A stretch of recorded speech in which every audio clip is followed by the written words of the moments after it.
Hi everyone, and thank you very much for joining me on our second project of our virtual party. My apologies that it's taken so long to come out. I needed a little break, but we are going to carry on.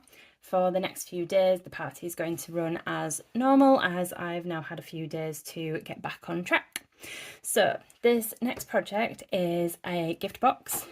This is 5 by 5. I was going to say 5.5 by 5.5. It's not. It is 5 by 5 by, oh, I can't remember,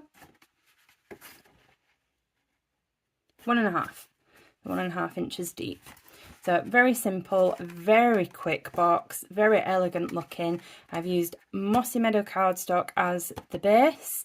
I have used mixed media florals for the lid. Lid just comes off like that. You can see it's double-sided. The pattern inside is very nice. Sorry, I'm trying not to bump the tripod. And I've just put a sentiment on the front with dimensionals. You do not have to do that. This should just be a really quick project. So I just wanted to show you the papers first because they are absolutely stunning and I loved them as soon as I saw them.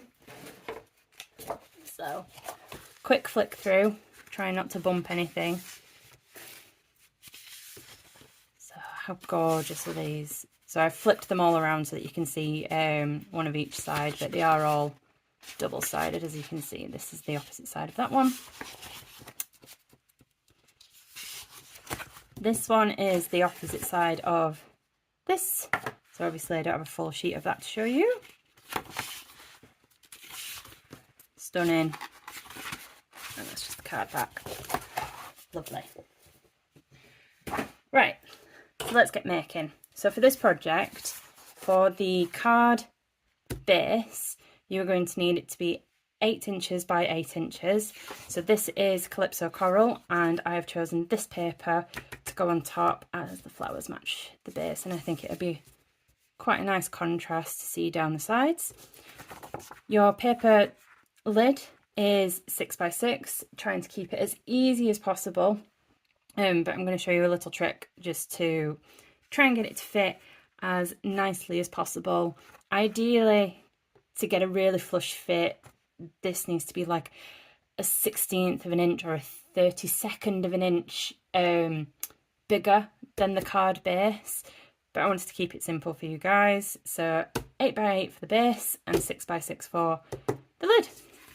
Right, so I'm going to start on the base because that is a bit easier as my scoring board. Okay,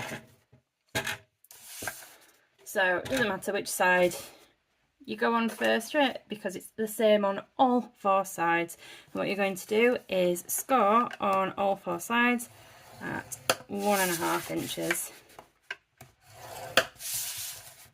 Just keep rotating round. Simple as that, and it should look like that kind of grid. When you're done, put that to one side, and then for the lid, you're going to score it at 1/2 inch on all 4 sides. But what you want to do is move the paper out ever so slightly. So what I'm doing is I'm lining it up so it is about just short of halfway on that side. Okay, and then holding it in place, you can score it 1/2 inch on all 4 sides, and you want to do that on all 4 sides. So move it out and score at 1/2 inch. So I've done that a little bit funny then because it moved. We'll see.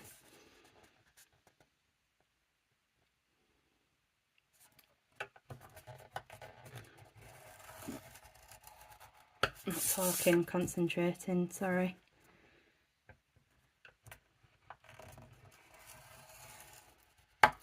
Okay, let's move this out of the way. Right, so look at the back of that. It's gorgeous, isn't it? Right, So you're going to fold and burnish on all your score lines. Just be careful with your paper, as it is quite a thin score line. You don't want to do what I did with one of my samples and completely fold in all of the wrong places, because you're a little bit heavy-handed. Right, let's put that to one side. And the base is a little bit easier.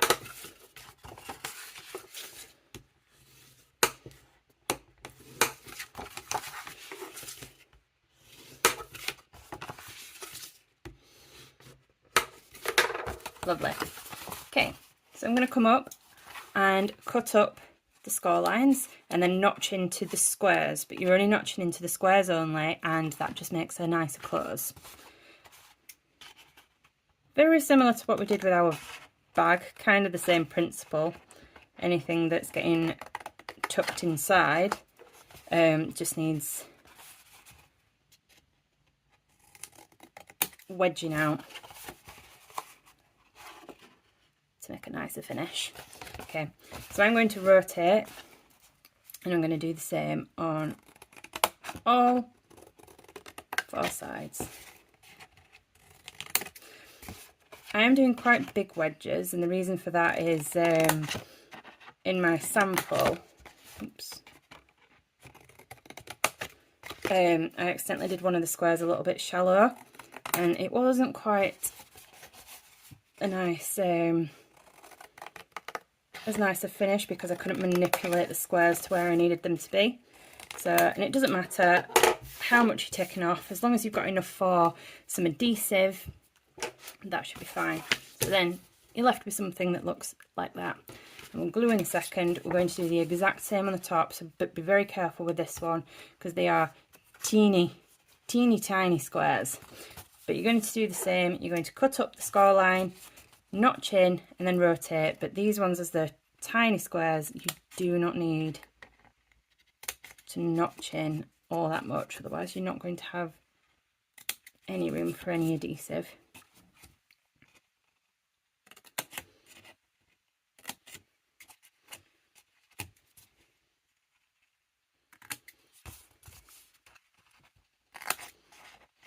Yeah, I think that's the one that I went a little bit wrong on. Never mind.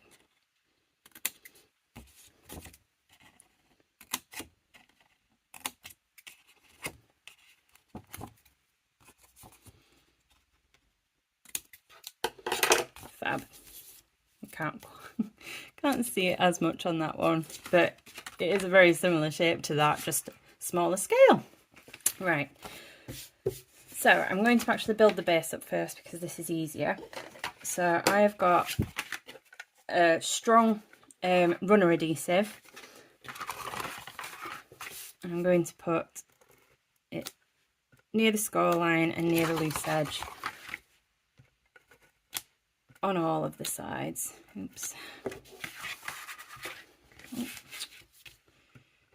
all fumbly today.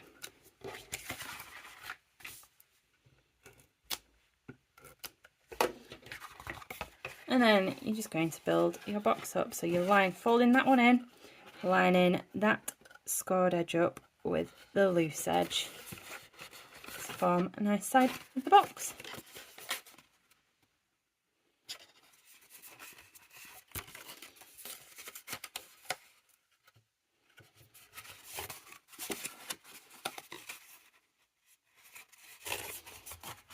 And that is your base done. Let's move that out of the way. So because these are so small, on my original one I did glue dots, but it was a little bit of a farce. So I'm just going to try and see if I can get the smallest amount of adhesive on with the runner adhesive instead.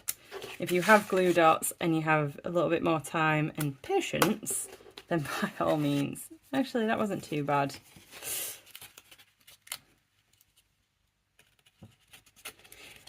Alright, if you want to be more precise, use glue dots. If you're not as fussed like I am right now, then use a runner adhesive. And then same as the box, I'm just building that up as we go along. Yeah, I think that's the side that went a little bit awry. Okay. And that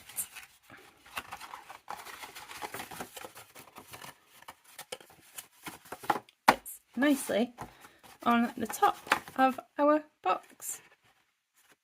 Yeah, you can tell I've done it a little bit wrong because it's a little bit too loose there, whereas this one is pretty good all the way around.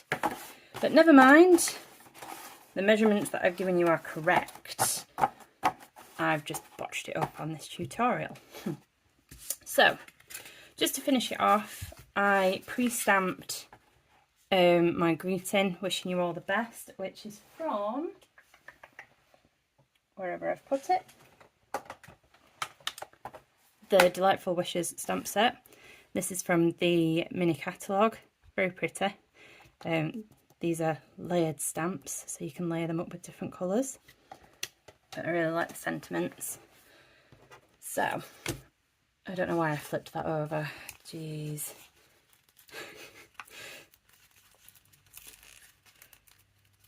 I'm going to just put a dimensional in all four corners in the middle of this one.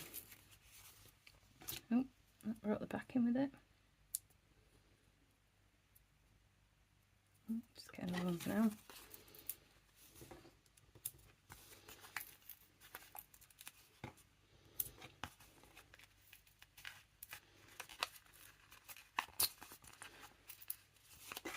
It's because I'm trying to rush. I didn't want the tutorial to be so long. Right, and just taking the backs off all of these.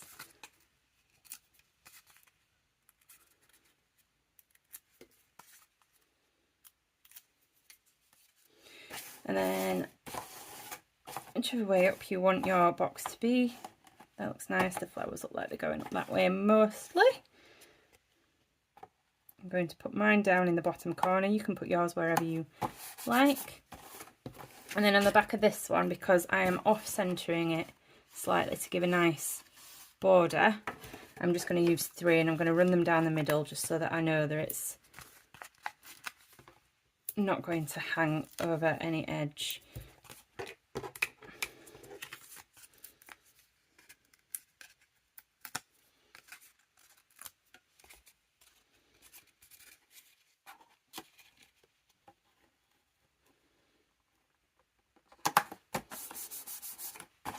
And there you have it.